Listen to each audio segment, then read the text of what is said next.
Certainly, we are called to be engaged with a world sorely in need. Not just praying for those sick with the coronavirus, but actively praying for the crisis of racism which is occurring in the U.S., but also around the world, including Canada. And not just praying, but becoming involved by listening to others' stories and coming alongside them in support. Black lives matter to God and to us. This is the message on our sign outside the church. I have been greatly troubled about the things that have been happening in the U.S. around the horrendous death of George Floyd.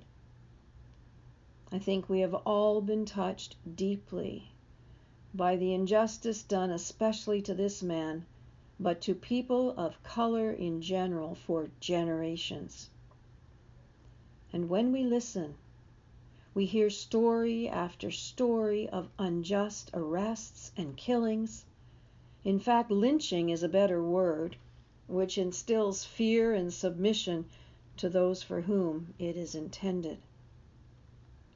To think that women of color are afraid every time their sons go out that they may never come home.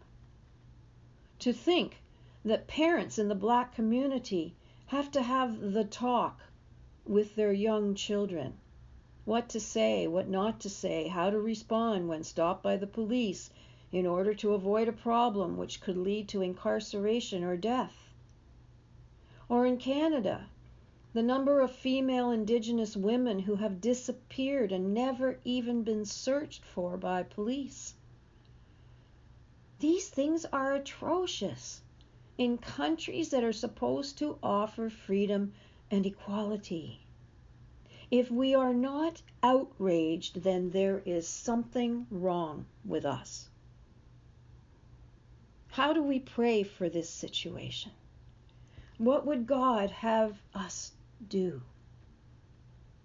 There is a form in the Old Testament that fits this situation and others when huge injustices are happening, and it's called the prayer of lament. We have mainly been taught that prayer must be proper. We are speaking to God, after all. But that is too limiting for prayer to be effective. We have to be honest with God and with our own feelings. That is the only way we can communicate with the God of this universe. In Genesis 18:22-33, we hear Abraham arguing and pleading with God not to kill all of the people in Sodom and Gomorrah. He says, "Will you indeed sweep away the righteous with the wicked? Suppose there are 50 righteous within the city. Will you then sweep away the place and not forgive it for the 50 righteous who are in it? Far be it from you to do such a thing. Shall not the judge of the earth do what is just?" This passage and others show how vigorous engagement with God at critical points can affect the outcome. Lament is a cry of distress about a very important event, a crisis in the life of the individual or the nation, and it appeals to God's compassion. The whole of the relationship of God with the Israelites came from the people's cries for help, God hearing them and answering those cries with his deliverance. Jesus on the cross prayed a prayer of lament taken from Psalm 22, which was our responsive reading today. My God, why have you forsaken me?" The psalm goes on. "Why are you so far from helping me, from the words of my groaning? Oh my God, I cry by day, but you do not answer, and by night I find no rest." Then comes a statement of faith. "Yet you are holy. In you our ancestors trusted. They trusted and you delivered them. To you they cried and were saved. In you they trusted and were not put to shame. Then there's the petition asking God to save him. O Lord, do not be far away. O my help, come quickly to my aid. If ever there was a time when Christians need to pray a prayer of lament, it is now. The issue is too big for any to handle alone.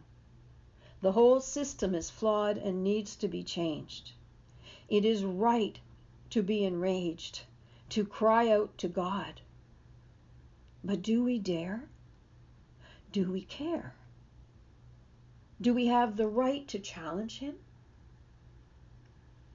Prayers of lament are very important, as they open the lines of communication between ourselves and God, as our concerns are voiced to the one who can change things as he has done in the past. Walter Brueggemann, an Old Testament scholar, has stated that the significance of lament is that it shifts the distribution of power between God and man.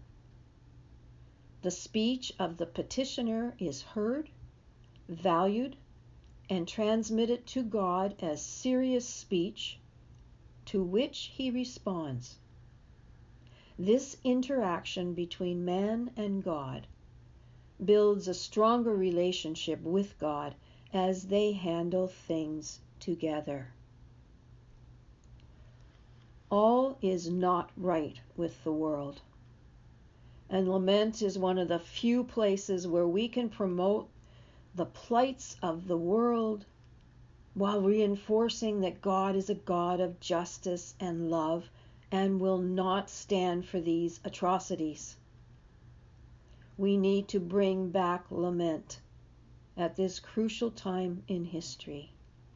We need to care enough that we cry out in distress to a God who listens and is willing to dialogue with us to bring about change in this world. Do we care enough?